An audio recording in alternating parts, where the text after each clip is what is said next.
السلام عليكم ورحمة الله وبركاته، أعزائي المشاهدين في كل مكان، أعزائي المتابعين، سلام من الله عليكم. أول حاجة نبتدي بيها بالصلاة والسلام على رسول الله. النهاردة هنعمل أكلة جميلة جدا وسهلة جدا وكل الناس بتحبها. هي السمك المقلي في الزيت بخلطة جميلة وخلطة سحرية وخلطة جميلة جدا. يلا نشوف هنعملها ازاي. المكونات سهلة وبسيطة جدا، اللي هي فلفل وملح وكمون وفص ثوم وقرنين شطة وبصل مبشور وزيت طبعا وملح.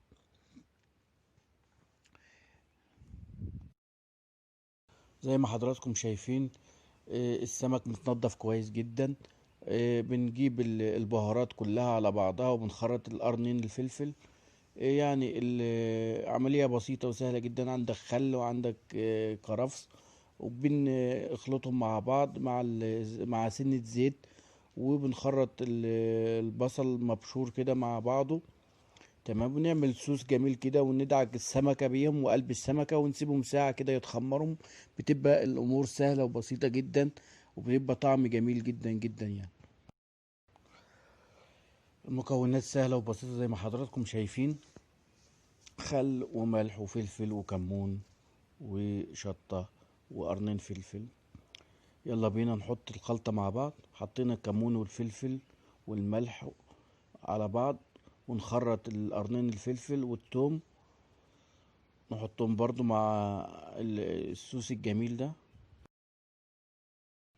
وكمان نحط سنة خل وكرفس وسنة زيت عليهم، ونقلب مع بعض. هي أصبح بالشكل ده، الشكل الجميل. زي ما حضراتكم شايفين الصوص بتاعنا اصبح جميل جدا. بنقلبهم تقليبه كويسه وندعك بهم السمك كويس، قلب السمكه ومن بره السمكه كده، ونسيبهم يتخمروا ساعه. ساعه في مثلا في التلاجة او ساعتين يبقى كويس جدا، تبقى خدت من التتبيله. وبعد كده نجيب الرز بتاعنا ونبدا نعمله. رز البسمتي الجميل يا جماعه، يعني رز بيحب الميه الزياده. تعالوا نشوف هنعمله ازاي. نجيب سمنه وزيت نحطهم في حله. بعد ما غسلنا الرز طبعا نجيب الرز نحطه الاول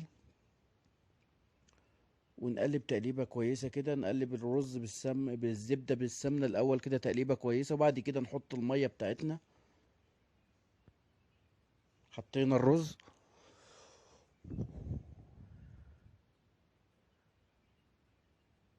وقلبناه وحطينا الميه بتاعتنا. بنقلب تقليبه كده خفيفه كده يا جماعه مع السمنه مع البتاع.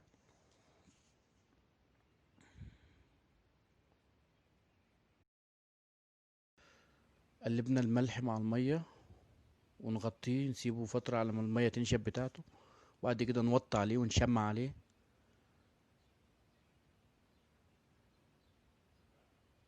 تعالوا نشوف السمك بتاعنا، ونجيب طاسة زيت ونقلي السمك. نجيب دقيق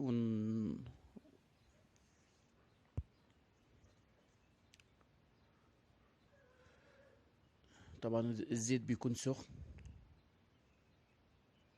يعني حاجة بسم الله ما شاء الله، خدت من التتبيلة كويسة. بسم الله.